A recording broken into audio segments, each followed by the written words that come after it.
There is feeling between these sides. There's history, recent history, and we're underway. The Raiders. They're first to use it here with Papali'i carrying it up. A big task for him and big red Corey Horsburgh. 12 metres from the line, the Raiders with Horsburgh getting it on. Fogarty. Oh, steaming onto it, Nicholson, and got there! Matty Nicholson, NRL debut, and he scores within 8 minutes. With Reynolds driving one. Ooh, that's got angle. That's be careful here, the Raiders. And just kept in by nonchalant. Only 20 out here. Fogarty has got some depth on this. Here comes Chris. Back towards the Raiders. Papali'i is close. They're claiming it. Just Papali'i has scored the try. This is a magnificent start from the home side. Let's just check this. Chris, does he get it backwards? Off his arm, and that's back. That's gone backwards. Absolutely. That's no problem. No knock forward there. And just watch Papali'i come onto the ball here. He gets squeezed by a couple of Brisbane defenders. He might even run into the posts. Goes down. He does. Just slides off the side of the post along with a couple of defenders. Does a great job to get it down. Isn't that a beautiful sight? Carrigan past the decoy on the Reynolds. Delays the pass. Hunt out to Arthurs. Arthurs close. Arthurs over. And he got it down. Arthurs is in. Broncos on their way back. Here it comes from Carrigan. A double pop from Hunt. That is beautiful. And Arthurs is in again. This is a terrific comeback from Brisbane. Look at this crowd. Here's the kick and no good. No good. So Canberra maintain a lead, albeit a slender one. Starling. Nicholson again. Nicholson is over. Great effort. Did they get under? Walsh thinks he did, but Nicholson has got a double. Last tackle. And Fogarty, this is where he shines, but it's Starling with the kick and the rebound and 6 more and the try. Starling does it all on his own. And Ricky is pumped up. Tom Starling. Stark, the improvement. Oh, what a tackle. Willison there with Piakura. Horsburgh, little sideways. Horsburgh running backwards. Now straightening. This is tackle 4. Oh, late offload. Timoko is over. Matt Timoko has got to the line. It's another Raiders try. This is just relentless. 2 tackles for the Raiders here to perhaps set up an unassailable lead. Oh my goodness, what a play this is, and it's a try! A wonderful bit of Canberra trickery. Chris combining with Tamale, who has his first NRL try. They've run it, they've just had green all over them. Reynolds looking for the 40-20. And, oh, it's a great kick from Adam Reynolds. Well, this is the sort of play they need. Adam Reynolds with a fantastic kick. Carrigan. Reynolds, the high kick. Here comes Cobbo. Magnificent. Cobbo gets his try. An offload. No 40-20 here.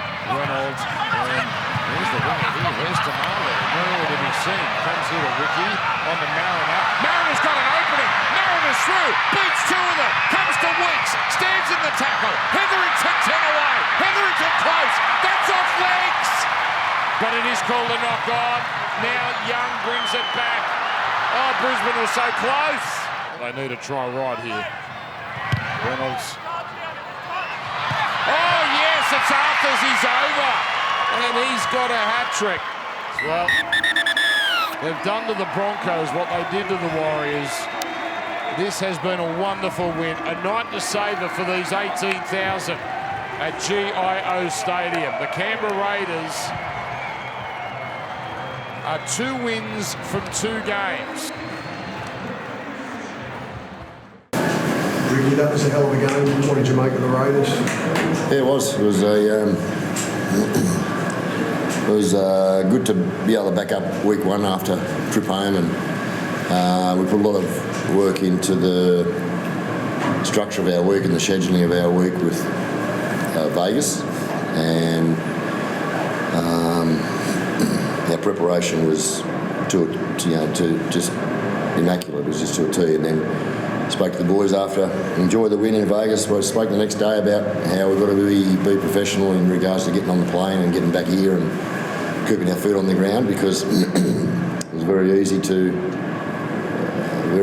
sort of lose focus of what we have to do next. But it was only round 1, and again today's only round 2. Actually pleasing given no Joey Tarpanay and no Xavier Savage. Yep.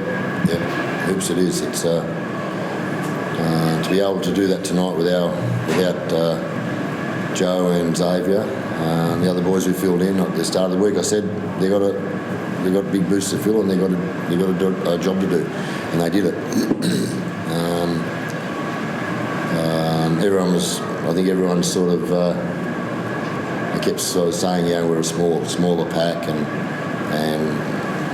we were very confident going in regards to the players we picked in their role they had to play in that strategy we wanted to attack with tonight. Did you challenge Josh Papali and Corey in the absence of Joey? Because both of them... Mate, I challenged every player. We're a good football team and every player plays well. The last 2 weeks I haven't had a bad player. How impressed were you with Matty Nicholson? I was happy for him. I gave his father a call on the way to the game, actually. It was about 20 past 6, I think, over there.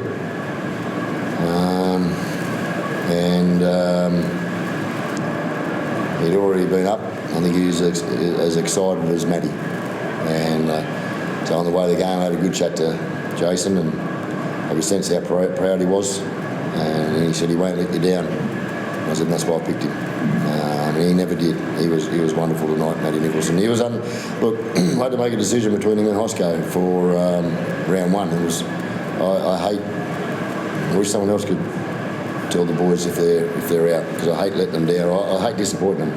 It's my hardest job of the week, and I just don't enjoy it. But you got to do it.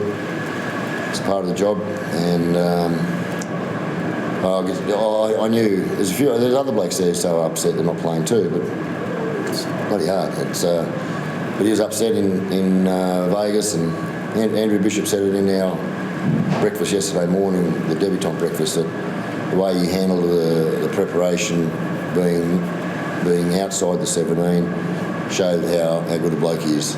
In our scrimmages and our opposed work, he was professional and helped the boys prepare as best they could with him knowing he's not going to be there. And then it was nice to be able to tell him this week that he was going to be playing. So, was it part of the plan to keep Reece Walsh out of the game, because he's basically anonymous for the entire match? He was what? Basically anonymous. Didn't have much of an impact. No, we didn't play much about him at all. Must have been sort of happy. What does it say about Zach's versatility, the way he seamlessly slotted into the middle? Yeah, you asked me yesterday, and obviously, David, I couldn't say only what we're going to do and how we're going to do it, but it's amazing what it does for a football team, and probably a good question for Jamal. But it's amazing from a coach sitting on the sideline, it's amazing what he can do for a football team, being that edge player. Then he can move in, he can play 13 for you, and then through Morgan on there, and he moves up and plays front row. There has not been a bad player over the last 2 weeks. I'm not going to single out anyone. But I'm happy for Zach, because his 2 games over the last 2 weeks have shown you what we missed last year with him. He was one of the best boys in the competition this time last year after about 4 or 5 rounds. Jamal, a lot of people would have thought that Vegas trip would have taken a bit out of you and the boys, but that energy and enthusiasm out there tonight was relentless, if you ask me. How did you and the boys sort of bring that turnaround to put that performance, out there for the home crowd tonight? Yeah, I think our high performance team, Stick and Doc, put in a good plan for us on the travel back, making sure that we're trying to get sleep at a certain amount of time on the way back on the plane, so that when we touch back down in Australia, we're not losing a day or two trying to get that get rid of the jet lag and all that kind of stuff. And obviously, the way Stick coaches, he knocks it on the head pretty quick and makes sure that, just because we won in Vegas doesn't mean it's going to roll into Broncos and get another win. So pretty much very professional. Once we got back to Australia, we knew we were playing up against a pretty red-hot Brisbane Broncos team, and I think the belief that we have in our squad at the moment, we just got to focus on ourselves and making sure that we get to the sideline physically and mentally ready to go after teams. And I think we've done that the last 2 weeks, and we've only played 2 games, and there's a whole season to go, and our challenge this year is to be consistent. And tonight we had the biggest first game home crowd since you guys played the Broncos in 1999, and with the way you guys are playing, I can imagine it's going to be another huge crowd in 3 weeks' time when you guys play the Sharks. How great is it to, have such a great support system here at home, and how awesome is it to play in front of your home crowd? Yeah, I think it's great that we've got a 7:30 time slot early in the year when it's nice and warm, because our supporters, they spend their hard-earned money to sit out here in June, July and August when it's freezing cold, and we still get a good crowd. So it's nice for them to come out. They're not freezing. They support us no matter who we play, no matter how we're going. And us as a club and players and coach and stuff, we know we got the best supporters in the comp. So it's good that we can get a positive result for them first home game, but we've got to back that up next week and the following week. Jamal, you've been a part of some great wins in the Raiders jump. Where does that one sit? It looked pretty special from your scrambling defence to what the club was able to produce. Yeah, it was definitely great, especially missing our enforcer, Joey Tarps, in the middle, and someone like Xavier, the way his football's come along in the last 12 months, he was probably our best player in Vegas, and to lose those two, like Stick said, it's his job to try and pick what's best for the squad, but easy thing for him is we've got depth. I think every single position at the club, there's 3 or 4 guys that could be up for selection every single week, and we've got a healthy roster at the moment. So the more that we can stay fit, stay healthy, be competitive at training, we're just going to get the benefits of that moving forward. And like Stick said, we didn't have to challenge Big Papa or Red. He challenged the whole squad, and it was good that no one shied away from it.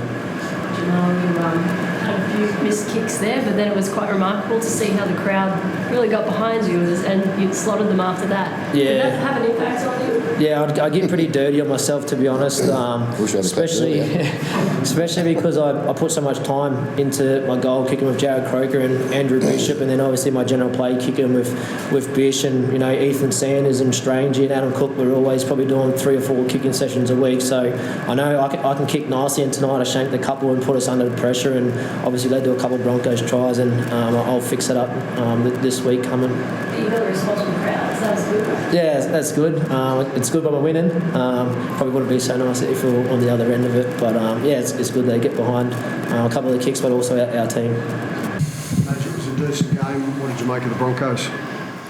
Oh, look, they jumped into us at the start, and we didn't react hard enough and fast enough. Welcome to playing in the NRL.